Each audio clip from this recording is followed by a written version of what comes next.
Alinghi Red Bull, if you haven't seen the news or heard the news, have today in pretty top end conditions snapped their mast. Looked pretty catastrophic incident. Fortunately, everyone is safe. Looking at the footage, it's quite a serious incident, so we're just gonna have a look frame by frame what happens. Obviously quite a few people have been asking me for my opinion on it, and well, to be truthfully, we'll probably hear from the team quite soon, their diagnostics on it.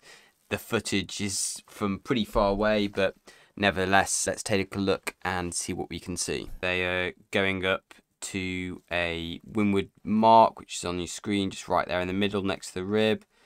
All happens in a flash, the brake and down. Go back and go frame by frame. So approaching the mark there. I think one thing I will say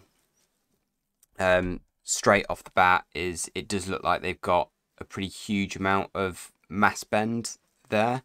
As you go into the bearway, one thing that can trigger incidents like this is if you've got a lot of Cunningham load and then you release the main sheet. Obviously, they've not got running backstays, so the balance is very much in terms of mass bend between Cunningham and main sheet tension. If you release that main sheet tension, the mast wants to ping back upright and straight, but the Cunningham is holding it bent. That can overload the front of the sail, the luff of the sail, and pull the mast out of column. What's interesting, I think, for me on the brake is we see as the mast goes, it's basically right here that it snaps. And the first indication we really have something going wrong is there's this bulge lower down, but you can see there's a very, very faint bit of light coming through. And that to me looks symptomatic of what I was saying about the Cunningham. And what can happen is if you pull the extra loading of the Cunningham pulls the bolt ropes out of the mast tracks, or even the mast tracks away from the mast. And as soon as that sail comes away from the mast, there's nothing, holding it from just pinging forward. We're looking at pretty blurry images from a long way away, but if I was to offer any opinion on that, just the way the sail is instantly pulled away from the mast before the mast is really completely buckled suggests that it was a failure of the connection between the sail and the mast that triggers the incident. I'm sure Alinghi will give us the full synopsis on it. Again, this is the lower section of the mast where it stepped in the boat. That's the mast extension piece there. That all looks intact. You can actually see the bolt rope is still in the mast, lower down in the mast track. This is the mast in the water, again zooming in. And I think this is the aft side of the top section of the mast. And that's the lower section there, and they're obviously just overlapping slightly.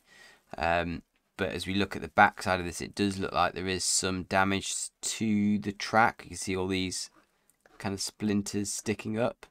So yeah, going back, this is another example. Actually, Alinghi in this race against New Zealand. But just an example, if the mast normally snaps first, it's unusual for the sail just to pull out of the tracks unless that's what causes the mast break in the first place. So you see this, this sail kind of stays in track, and that's, obviously these are different masts, they're twin mainsail masts. So maybe it's just something I'm not used to looking at. I would say in all the masts that I've seen snap, where it's been the mast that has gone first, the sail has kind of stayed in the track until the mast is down, then it starts kind of pulling out and tearing out. So it's quite unusual to see that so early in the break, clear daylight between the sail and the mast.